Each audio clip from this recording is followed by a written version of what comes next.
Hi guys, it's Anglos from JustStarTrek.com, and today is the Next Generation's 30th birthday. Woohoo! Happy birthday! So I just want to very quickly talk about what the Next Generation's 30th birthday really means. So it first aired in 1987, all those years ago. I was 3 years old at the time, I think. And what has 30 years of the Next Generation really left us? So it's left us, most importantly, a legacy. A legacy of great Star Trek, a great crew, great stories, and it has just spawned off so many weird and wonderful things from it. And it's kept Trek alive for the past 30 odd years. And it pretty much started with the Next Generation crew. It wasn't an easy birth at the time. The first couple of seasons weren't necessarily received as well as what they should have, but then from season 3 onwards it really kicked off, and my god, didn't it kick off. It was one of the highest rated shows in America. It won many awards. It was a phenomenal show. So let's have a look at some of the reasons why it was so phenomenal and why we still talk about it even now 30 years later. So it most importantly had an amazing crew and an amazing captain. So Captain Jean-Luc Picard, you think of this Shakespearean actor who really commanded the crew. He commanded that ship in any situation, whereas with Kirk he was more of a punchy, knock him out kind of guy. Jean-Luc Picard was more of a sophisticated, talk it out, negotiate, a great diplomat, but could also use his fists as well. So he was a well-rounded captain. And then you had all the supporting crew, Commander Riker, Deanna Troi, Data, all these amazing characters who over 7 seasons and 4 films, they did an amazing job. And also, it was a home in a ship. So over the period of 7 seasons, we got to know all of the different parts of the ship, the holodeck, shuttle bay, all these different weird and wonderful places. We instantly recognise them.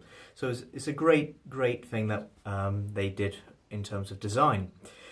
Holodecks, another great one there. And also in terms of storytelling, they gave us a great universe. So for example, we had the Q, the Ferengi, the Cardassians even, as well as playing off the various Romulan plots that came up now and again. And so many other weird and wonderful races that we got to know and love.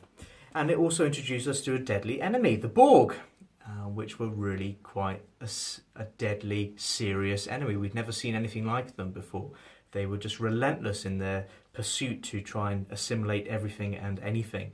And it really dealt the crew of the Enterprise a major challenge when it came to Jean-Luc Picard being assimilated by the Borg, having to face down their own captain who knew everything about them. So it was a very good 2-parter that we had there. And then the follow-on episode dealing with his coming to terms with this assault, this terrible thing that happened to Jean-Luc Picard. Some really great stories came off the Borg. Then we also had amazing cameos from the likes of Stephen frickin' Hawking. I mean, even he was in an episode. That's how awesome it was. And we had amazing guest stars too, like Reginald Barclay, Ensign Ro, which went off and did their own weird and wonderful things. Reginald Barclay, he was in Voyager, and Ensign Ro almost made it to the Major Kira character in Deep Space Nine before it was changed slightly. And then we have many great episodes like The Inner Light, Yesterday's Enterprise, where we saw the Enterprise C and how they made their sacrifice. Best of Both Worlds, an amazing 2-parter there. And then we also had the Chain of Command, which is more of an intimate tale dealing with Captain Picard's capture and torture.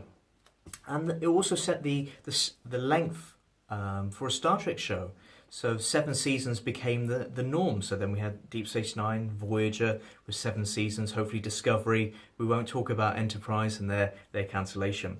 And then we had 4 mixed films. So the studios at the time, they knew the Next Generation was kind of coming to an end. Also, salaries were going up and up. So I think they wanted to make the leap to the big screen. And then we had an okay film with Star Trek Generations. First Contact was absolutely incredible film. It worked on so many different levels.